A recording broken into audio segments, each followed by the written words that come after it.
Hello guys, আমরা এই যে মহাকাল বাবাকে স্নান করতেছি। স্নান করে তারপরে পূজা দিব। তোমার মহাকাল বাবাকে তোমাদের কিরকম লাগতেছে? আমাকে তো হ্যালো গাইস, আমরা এই যে মহাকাল বাবাকে স্নান করতেছি।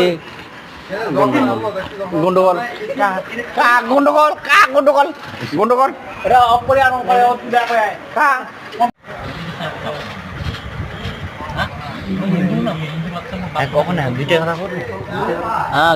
হ্যালো গাইস, দেখো আমরা এই কেলাতে আসছি।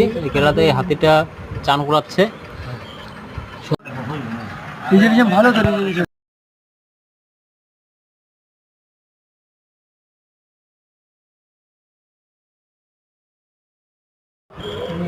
হ্যালো গাইস, হাতিটা হলো কেরালা কলিকট থেকে দেখছি আমরা। পাশের বিল্ডিং এ থাকে এটা, শিকারি করা দাতাল হাতি। অনেক দিনের এটা পুরানো, অনেক দিনের পুরানো হাতি এটা একদম।